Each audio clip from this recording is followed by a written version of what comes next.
Now, here's something interesting. You can think about this for a minute.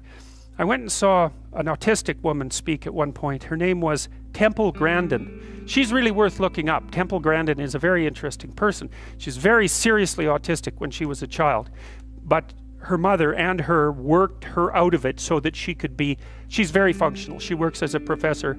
I don't remember where. It's in the Midwest somewhere. Now, she's famous not only for being a highly functional autistic person who talks a fair bit about what it's like to be autistic, but also for designing slaughterhouses across the United States. And the reason she can do that, as far as she's concerned, is because she thinks like an animal thinks. And so she doesn't, and she's identified maybe at least part of what the core problem is with autism.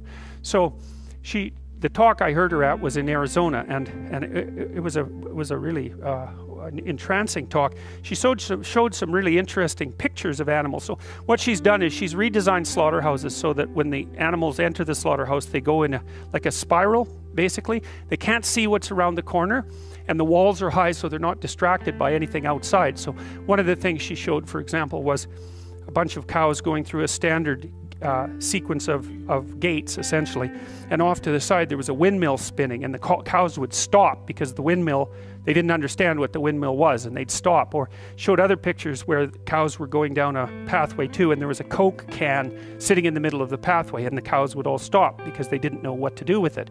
Or she had another picture of cows out in the middle of the field, all surrounding a briefcase, and they were all looking at the briefcase.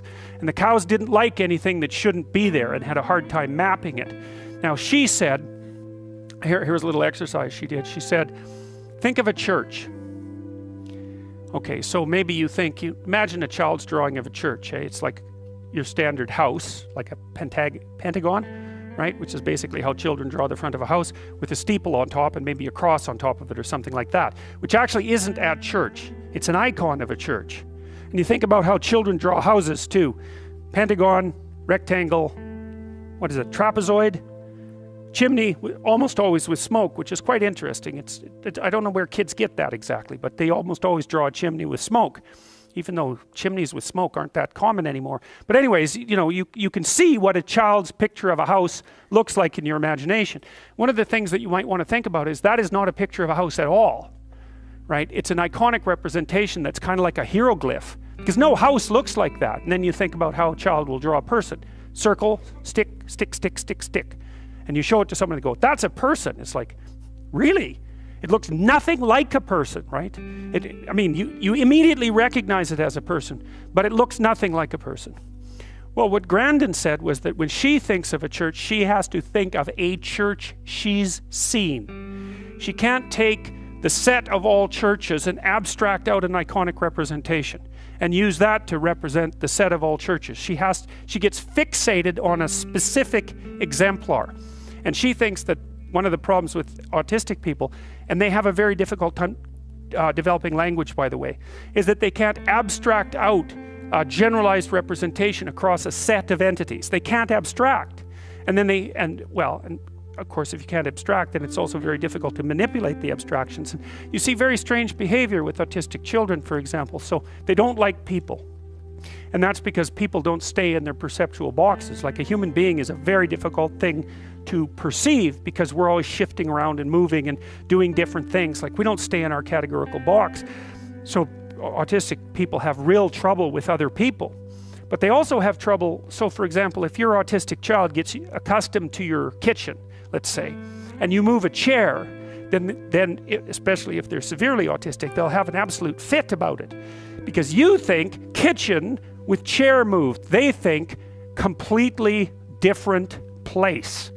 Because they can't abstract the constancies across the different situations and represent them abstractly. So I made this little diagram.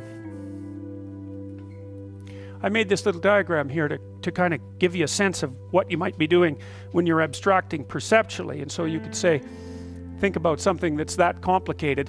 It's sort of my model of how complex the world is, but the world is a lot more complex than that. But the world is made out of, everything is made out of littler things, and those littler things are made out of littler things, and so forth. And those things are nested inside bigger things and so forth. And where you perceive on that level of abstraction is somewhat arbitrary. It has to be bounded by your goals. That's the other thing, is that your perceptual structures are determined by the goals that you have at hand. I mean, some of that's not completely true, because your perceptual systems also have limitations, right? There's things you can't see or hear even if you need to. So there are limitations built in, but within that set of limitations, you're still trying to tune your perceptions to your motivated goals. And that's also very useful to think about when you're trying to understand artificial intelligence, because for human beings, without goals, there's no perception, because there's no filtering mechanism that you can use to determine the level of resolution at which you perceive. Anyway, so there's a thing made of smaller things which are made out of smaller things, and it's kind of my iconic representation of the complexity of the world. And then you could think, well, what is this? How can you see this object? And I think if you just look at it, you can detect, it's like a Necker cube, you know, those cubes that are line drawings that you can see the front of and then it'll flip to the back. Have you seen those? So this is kind of Necker cube-like, or at least it is for me, in that when I look at it, my perceptions play around with it. Sometimes I focus on the kind of cross-like shape in the middle, and sometimes I can see these other lines, and then sometimes I'll focus on that square, and sometimes I can see the little dots there, or maybe one dot, and my perceptions are going like this, trying to fit a pattern to it. And you can kind of detect that when you're watching it. And so I would say, well, you have the options of perceiving this in its full complexity, or you can simplify it. Essentially, there's lots of ways you can simplify it, but some of them are laid out there. So you take the complex thing, you make a low resolution representation of it. So that's the rough area that all those dots occupy. That's the rough area broken down to its 4 most fundamental quadrants. That might be how you would look at it if this was a map of an orchard and you were trying to walk from south to north. That would be a useful representation. This combines this and this. That's that's the highest level of resolution that you can perceive this object at. That's lower resolution than the object itself. So the first issue is, how should you look at things? Well, that's a problem that intelligence has to solve. So that's one of the problems that intelligence goes after. And then I think what happens is we have the thing in itself, and then we simplify it with a perception, and that's like an iconic representation, and then we nail the iconic representation with a word. And that's how we compress the world's complexity into something that we can manage. We take the complex thing, make it into an icon, and represent the icon with a word. And then when I throw you the word, so to speak, you decompose it into the icon and then decompose it even further into the thing, if you know the icon and you know the thing.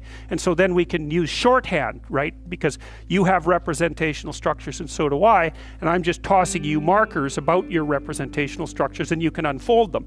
That's what you do when you're reading a novel, because the novel comes alive in your imagination in your own idiosyncratic way. And it wouldn't if you didn't understand the references of the novel, right? The novelist has to assume that your basic perceptual structures and your intuitions and your instincts are basically the same as his or hers, because otherwise they have to assume that, because otherwise they would be lost in an infinite regressive explanation. So, and it's problematic often. For example, if you start reading Victorian novels, you may find that it takes a while to get into them because the presuppositions, the expectations are slightly different, and so is the language. You have to update the representations. But anyway, so that's roughly, as far as I'm concerned, that's roughly a representation of what intelligence is doing in the world. Or a big part of it. It's how in the world do you look at things so that you can use them for the purposes that you need to use them for.